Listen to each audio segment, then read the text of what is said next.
예, 안녕하세요. 제 얼굴이 나오게 하면은, 그 편집 과정이 좀 복잡하고 이래서 그냥 제 얼굴은 제 블로그에 뒤에 보시면은 다 있을 겁니다. 지금 올해 1학년이 되는 학생들, 이런 학생들에 대한 중간고사 대비를 어떻게 해서 완벽하게 시켜 능률적으로 고득점을 맞게 해서 좋은 등급을 맞느냐 하는 것을 글로 쓰면은 너무나 길어서 이렇게 말로 제가 설명을 하게 됐습니다. 가능하면 짧은 시간에 알차게 간략하게 설명을 해보려고 노력을 하겠습니다. 자, 그래서 여기서는 교과서가 가장 많이 쓰는 학교가 능률김인데, 물론 능률김도 있고, 그 다음에 YBM 한도 있고, 또 능률양이라는 것도 있습니다. 그래서 여러 교과서를 똑같은 방식으로 준비를 해서 여러분들이 그 중학교에서 고등학교 올라왔을 때 달라진 그러한 중간고사 대비를 효율적으로 시키고자 하는 겁니다. 자, 그래서 그러면 이제 중학교와 고등학교는 어떤 점이 다른가 하는 것을 우리가 한번 살펴보셔야 돼요. 우선요, 중학교나 고등학교나 범위는 두 과가 마찬가지입니다. 그런데 교과서가 중학교 교과의 한 과가 대략 1.5배 분량입니다. 그러면 중학교와 따졌을 때 2과가 되면은 중학교보다 약 1.5배가 되어서 3과 분량이다, 이렇게 생각을 하시면 돼요. 그 다음에 각 학교마다 부교재가 반드시 있습니다. 대개의 경우는 3월 모의고사에 3월 모의고사가 그 지문이 18번부터 45번까지 대략 27개 지문이 나오는데, 그것을 골라서 학교마다 10개 지문에서 15지문 정도를 출제를 하든지, 아니면 또 전 지문 27개를 다 출제하든지, 학교마다 다르지만 대체적으로 10지문에서 15지문을 범위로 하는 게 일반적입니다. 그런데 그 모의고사라고 하는 것이 지문 3개를 합하면 한과 분량이 돼요. 그러면 10개의 지문이라고 하면은 3과보다 조금 많고, 15개의 지문이라면 5과 분량이 되겠죠. 자, 그렇다면은 결국은 분량이 중학교보다 1.5배가 돼서 3과의 효과, 그 다음에 여기에서는 3과에서 5과, 그러면 결국은 합하게 되면은 중학교보다 6과 정도의 분량이 된다. 그럼 분량이 6배가 된다는 얘기예요. 그건 무엇을 의미하느냐 하면은, 중학교에서는 2과이기 때문에 그저 교과서 전 지문을 달달달달 외우고 기출문제 풀면은 그럭저럭 90점이 나와요. 근데 고등학교에서는 지금 방금 얘기했지만은 최소 6과에서 심지어는 8과의 그러한 범위가 되거든요. 그 다음에 모의고사가 부교재가 되든 또는 EBS 독해 교재나 기타 프린트가 되든 대략 비슷한 분량입니다. 그러면 결국은 중학교보다 6과에서 8과, 그러면 대략 6과라면 3배, 8과라면 4배의 분량이 된다는 거죠. 자, 그렇다면은 그 많은 분량을 갖다가 중학교식으로 달달달달 외운다면, 외우는데도 많은 시간이 걸리겠지만은 그걸 대략 한 달 후에 시험을 볼 때 그 많은 분량을 기억할 수 있을까요?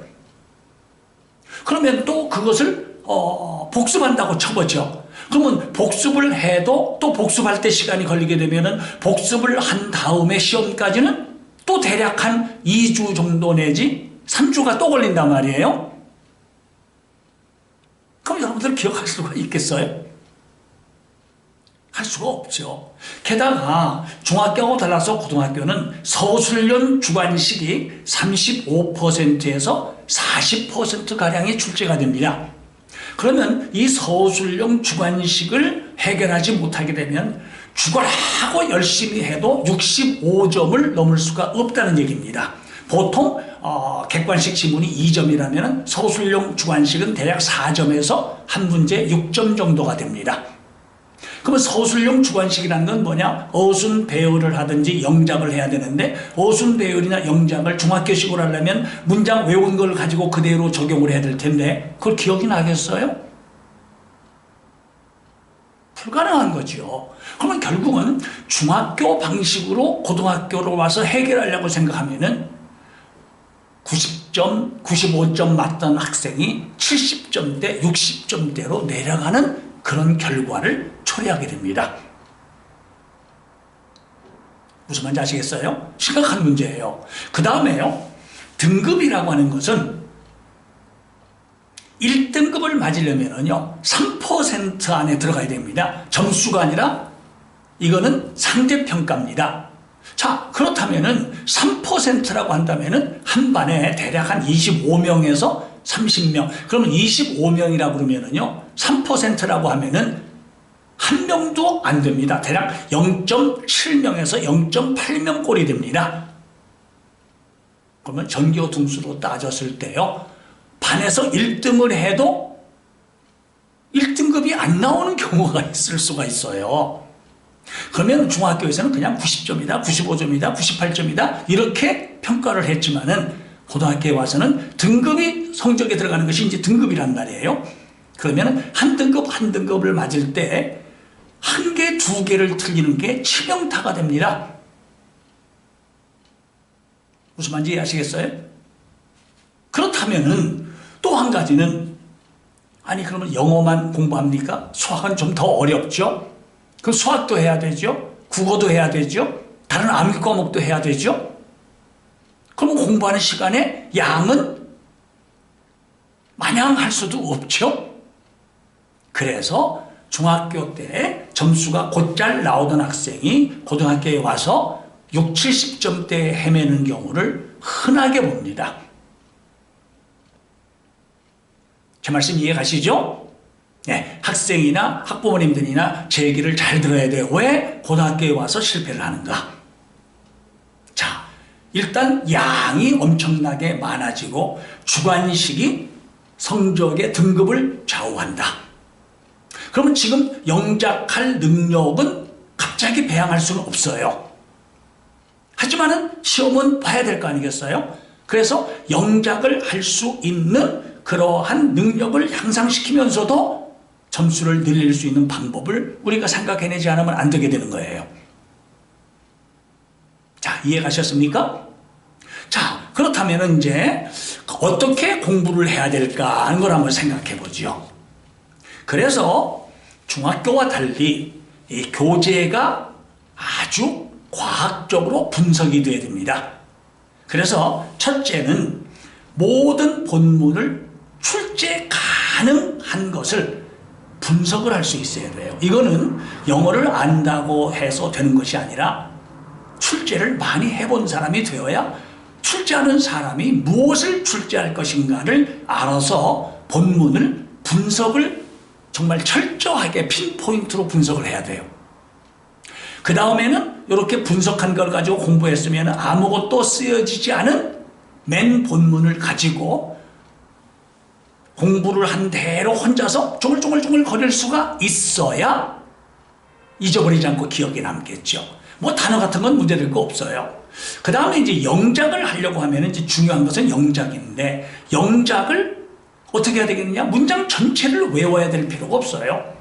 영작이 나올 수 있는 그러한 출제 가능한 문장 구성이 있습니다. 그래서 전 문장을 외울 것이 아니라 반드시 암기해야 될 문장을 최소한도로 줄여내야 돼요. 근데 영작을 하는 방법은 뭐냐? 해석을 뜻이 아니라 정확하게 끊어읽기로 해석을 하면 그 해석을 뒤집은 것이 영작이 됩니다.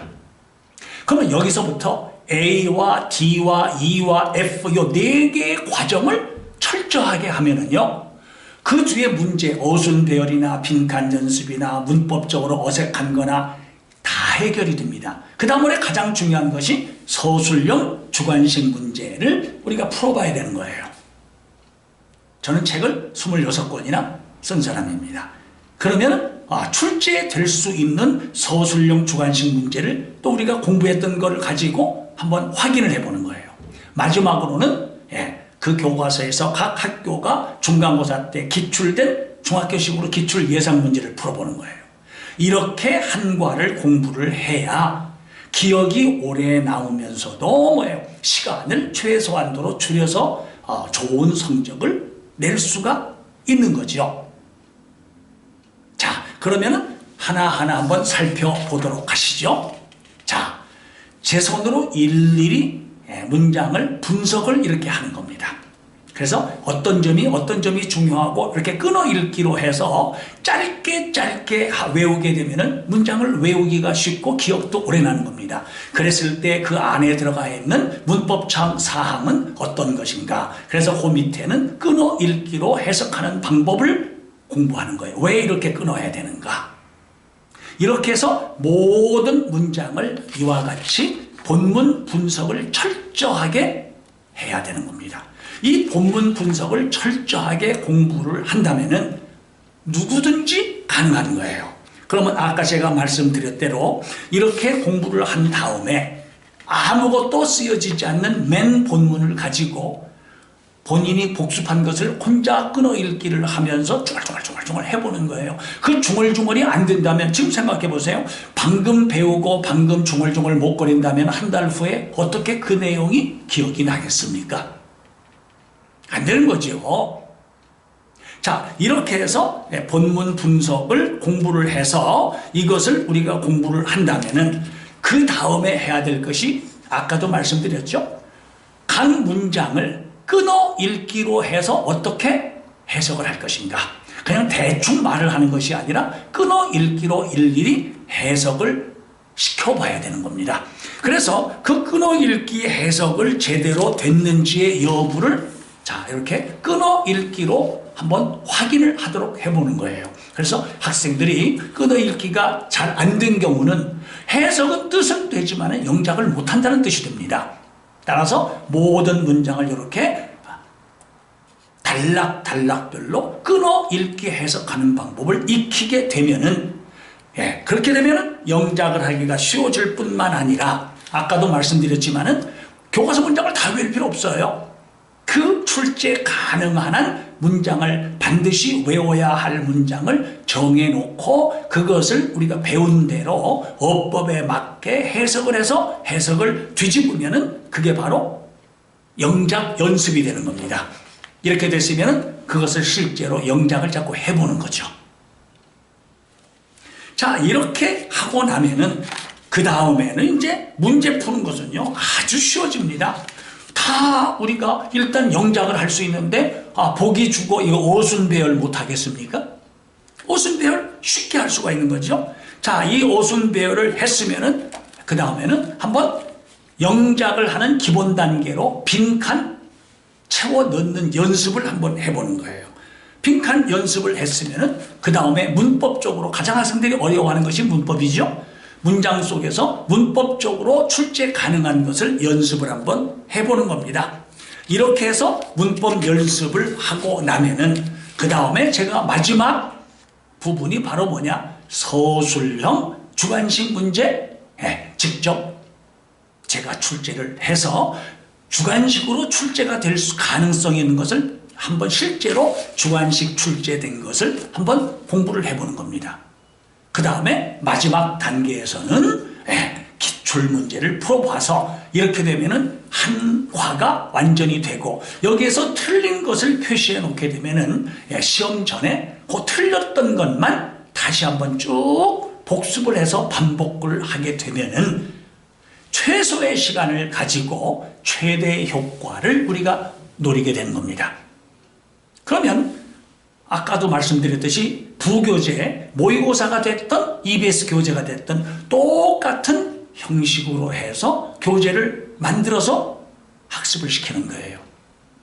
자, 이렇게 한다면은 뭐 누구나 다 만점을 받는다고는 말할 수 없겠지만은 자기가 현재 가지고 있는 실력을 100% 끌어올려서 최대치로 점수를 우리가 획득할 수 있게 만들어줄 수가 있다. 그 다음에 좀 부족한 것은 또 공부를 시켜서 다음에 기말고사 때 공부하면 되고 또 여름방학을 이용해서 기본을 단단히 닦아가면서 차근차근 조직적으로 과학적으로 접근을 해줘야 좋은 점수를 맞게 되는 겁니다.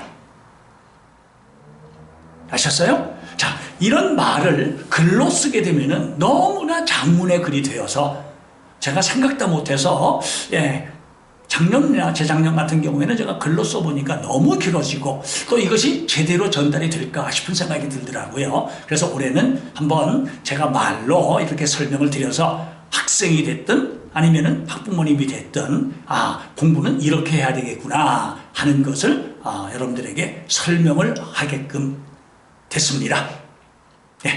제 설명이 많은 도움이 되었으면 하는 게 제 바람입니다. 자, 이렇게 해서 앞으로 중간고사, 기말고사, 내신 공부를 어떻게 할 것인가 하는 문제를 한번 여러분들에게 설명을 드리게 된 겁니다. 자, 제 말씀을 열심히 들어주셔서 감사합니다. 여러분들 직접 보고 제가 여러분들과 함께 수업을 할 수 있었으면 더욱 좋겠어요. 수고 많이 하셨습니다.